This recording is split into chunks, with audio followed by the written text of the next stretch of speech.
Greetings, हरे कृष्णा।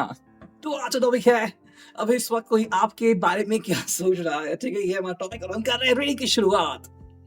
हमारे सामने तीन ऑब्जेक्ट्स जैसे आप देख रहे हैं, यहाँ पे है टैरो, यहाँ पे है ये एक ओरेकल, ये है स्टारलाइट। ठीक है, हाँ, रीडिंग करते हुए कई बार खुश होता हूँ, अच्छा लगता है मुझे that I am doing the readings. I hope कि आपको भी रीडिंग अच्छी लगे। ठीक है, so let's connect with the reading. चलो, सबसे पहले हम करते हैं स्टारलाइट से शुरुआत। ओके, सो करते हैं कुछ different and let's go. I don't know इस पे आपको ज़्यादा अच्छा दिखेगा या नहीं, बट फिर भी हम कोशिश करते हैं। सो यस, लेके प्रभु का नाम हम करते हैं शफलिंग। आई डोंट नो आपको दिख रहा है या नहीं। ठीक है, देखो, tarot is a tool of guidance. ठीक है, जनरल रीडिंग होती है, उदाहरण से ध्यान में रखिए, जो भी आपकी परिस्थिति से कनेक्ट होती है आप उसको ले सकते हैं। पहला ही कार्ड मिल गया है जो कि है dream. Okay, wish upon a star. तो विश अपॉन अ स्टार आपके लिए आ चुका है, आई होप कि ये काफी लोगों को मददगार साबित हो जाए। देखो, आई थिंक ये पर्सन के दिल दिमाग में जो चीज छाई हुई है वो है कि कहीं ना कहीं भाई जो मैं सोच रहा हूँ मुझे कब मिलेगा। ओके, वो चीज हो रही है। तो चाहे इनकी जो भी ख्वाहिश है वो छोटी बड़ी ख्वाहिश जो भी हो सकती है, लेकिन वो इनको कब मिलेगा ये कहीं ना कहीं इनके दिल में चल जरूर रहा है। ठीक है, आप ऐसा सोच सकते हैं, बिकॉज देखो ये पर्सन ना कह रहा है कि भाई मेरी अगर कोई ख्वाहिश है तो मुझे मिलनी चाहिए, लेकिन कब मिलेगी ये उनको खुद भी नहीं पता। एंड वही एक मेन रीजन है कि क्यों इस पर्सन को लगता है कि भाई मुझे मैनिफेस्टेशन करने की जरूरत है। ठीक है, तो चाहे आप कहो ये है रिगार्डिंग आप दोनों के रिलेशनशिप के बारे में, या फिर ये है रिगार्डिंग उनके दिल की हालत के बारे में कि भाई क्या आप सच में इनके दिल की हालत जानते हो, या फिर क्या सच में इस पर्सन ने आपको अपने दिल की बात बताई है। इस बात के ऊपर हाँ थोड़ी बहुत तो यहाँ पे चर्चा हो जरूर सकती है। नेक्स्ट अगर हम कार्ड देखते हैं, यहाँ पे इस कार्ड स्ट्रेट किया है। ठीक है, लेट्स सी यहाँ पे कौन से कार्ड्स मिलते हैं। नेक्स्ट जो कार्ड आ गया है वो है नॉर्थ स्टार। लाइक भाई होल्ड योर क्या गया है यहाँ पे, जूम हो रहा है। ठीक है, hold your ground and shine bright and unwavering. ठीक है, कहीं ना कहीं खुद को प्रिपेयर कर रहा है कि भाई देखो मुझे तो अपनी दिल की जो बात है वो कहनी है, अब कब कहेंगे वो तो डिपेंड होता है, बट कोशिश तो ये कि आपको बता दे एंड वो भी स्टेबल हो गई। ये नहीं, जैसे कुछ लोग होते हैं ना कि जब वो आते हैं अपनी दिल की बात कहने के लिए तो कई बार सोचते ही क्या यही सही समय है मेरे दिल की बात कहने के लिए, या फिर मैं और थोड़ा सा इंतजार करूं। तो ये एक चीज यहाँ पे हो रही है कि आई थिंक कर रहे हैं कोशिश जल्द से जल्द आपको अपने दिल की बात बताने के लिए, हालांकि प्रिपरेशन जरूर चल रही है। थर्ड जो कार्ड है control, link your own constellations and take control. सीधा अगर कहे यहाँ पे तो ये कंट्रोल करना चाहते हैं परिस्थिति को, एंड अगर हम कहें तो आउटकम को। मतलब मान लो उन्होंने आपसे कोई बात कही, दिल की ख्वाहिश कही, तो वो कैसी होनी चाहिए। ये नहीं कि भी आपको अगर लगा कि नहीं ये सही समय नहीं है तो अपनी वो बात टाल दी। ये चाहते हैं कि जो भी चीज़ आपके सामने वो बोले आप उसके ऊपर चर्चा करें, उसके ऊपर वार्तालाप हो, और फिर आप दोनों जो है वो एक जैसे ही कंक्लूजन पे आ जाएं। तो इसके ऊपर भी थोड़ी सी उनकी सोच चल रही है। ठीक है, so that's all about we get from the starlight. इसको रखता हूँ मैं इस छोटे से बॉक्स में, just a second, and here we go. अब करते हैं हम डायरेक्टली टैरो को शुरू। ठीक है, हियर वी गो, एंड ये आ गया टैरो। ठीक है, आज से मैं टैरो को सेकंड में लिया करूंगा बिकॉज ये काफी बढ़िया रहता है अगर हम रीडिंग की बात करें तो।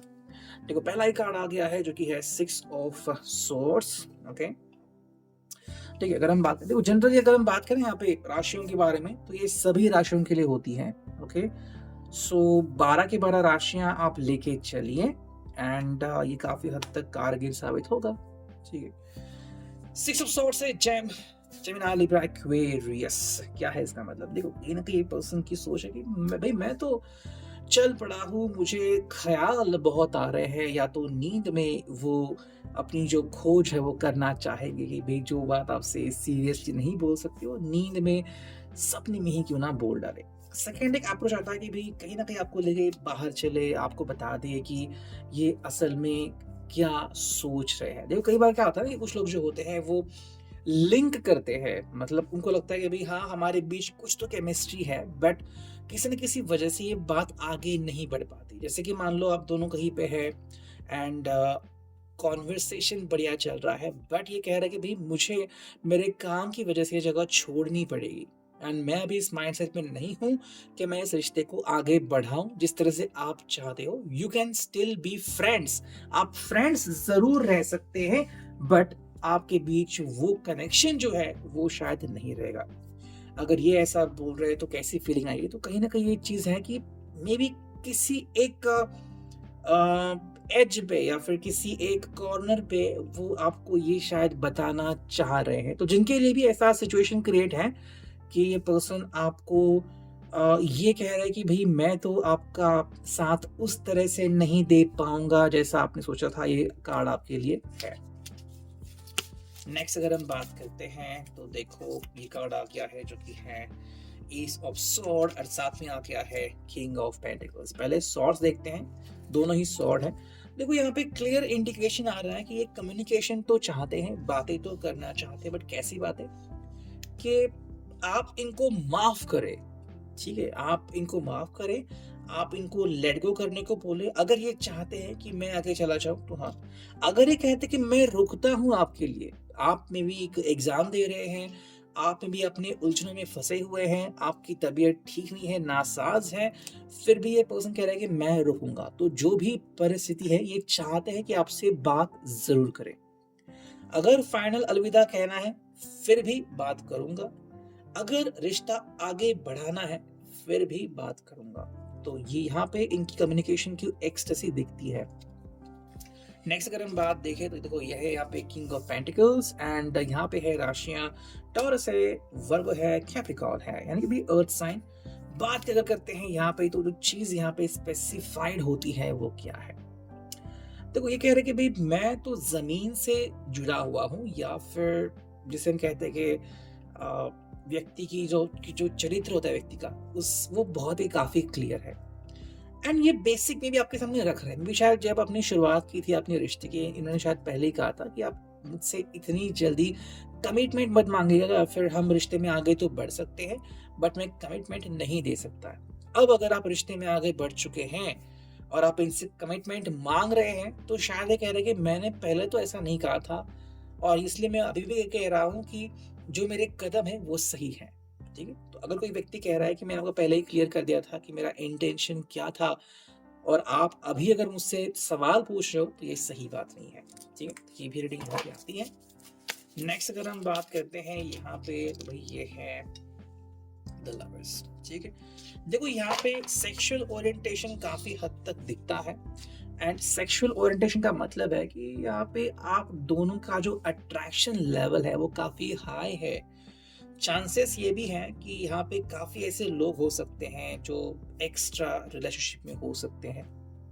ठीक है, एंड दूसरी बात है कि ये जो कसक है या फिर ये जो अट्रैक्शन है वो बहुत ज्यादा है।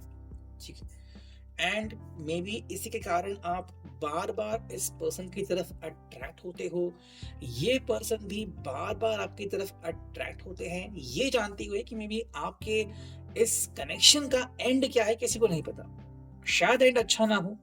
देखो मैं इसलिए कह रहा हूँ बिकॉज जिस तरह के मुझे इंट्यूशंस मिल रहे हैं, जो कार्ड्स आ रहे हैं, मैं उस तरह से बातें कर रहा हूँ। बाकी अगर आपसे कार्ड रेजोनेट नहीं करता तो आप इस कार्ड को छोड़ सकते हैं। ठीक है, देखो लवर्स में क्या है, यहाँ पे आप जैसे देख रहे हो दोनों लोग हैं, you could see the character is completely naked. इसका मतलब ये कि कहीं ना कहीं पे जो एक दूसरे के प्रति भावनाएं हैं वो या तो अभी भी आपके दिल में सुलग रही है, बट या तो आपने वो दबा के रखी है या तो आप उसे प्रस्तुत नहीं कर रहे हो सकता है कि कोई पर्सन अपने मैरिड लाइफ में खुश ना हो, नो बाहर कुछ ढूंढ रहा हो, डिपेंडिंग ऑन दैट, तो वो भी चीज यहाँ पे हुई है। नेक्स्ट अगर हम देखें यहाँ पे कुछ सिचुएशनल एनालिसिस, तो ये है भी प्रिंसेस ऑफ वॉन्ड्स।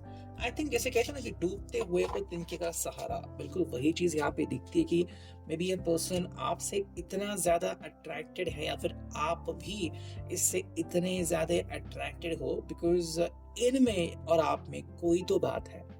मान लो अगर ये डूब रहे हैं तो आप वो सहारा बने, आप डूब रहे थे ये वो सहारा बने। ठीक है?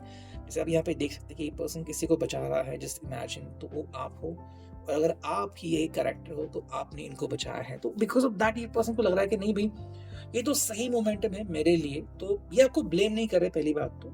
लेकिन कहीं न कहीं ये सोच ज़रूर है कि भई मैं आपसे कनेक्ट कैसे हुआ? कनेक्शन इसलिए हुआ बिकॉज़ कुछ तो गड़बड़ थी मेरी ज़िंदगी में। ऐसे में अगर आप मेरे ज़िंदगी में आ गए तो कोई न कोई बात तो ज़रूर है ना? तो वो बात यहाँ पे आ रही है। हालाँकि आप इस बात को एक्सेप्ट करें, ना एक्सेप्ट करें, गवारा करें, कोई फ़र्क नहीं पड़ता। नेक्स्ट कार्ड है यहाँ पे द हर्मिट, एंड यहाँ पे उनकी सोच शुरू होती है कि भई जो मैं कर रहा हूँ, क्या कर रहा हूँ। देखो, अगर आपने इनकी ज़िंदगी में उजाला कर दिया है, आपने इनको सपोर्ट किया है और अभी ये स्टेबल है, तो स्टेबल बनने के बाद वो क्या सोचते हैं, ये एक अलग गुत्थी हो सकती है कि अब इनकी चॉइस क्या रहेगी।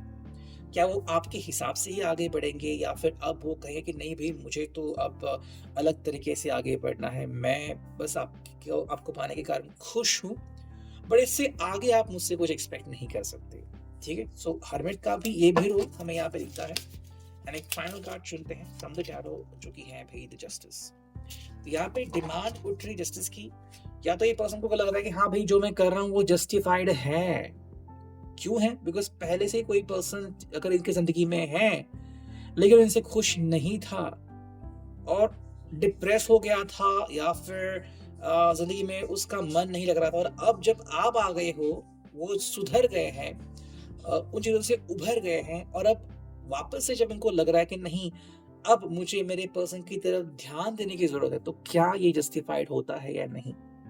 हम बात कर रहे हैं इनकी तरफ से, और ये शायद कह रहे हैं कि हाँ, मैं जस्टिफिकेशन ही कर रहा हूँ, मैं गलत नहीं हूँ।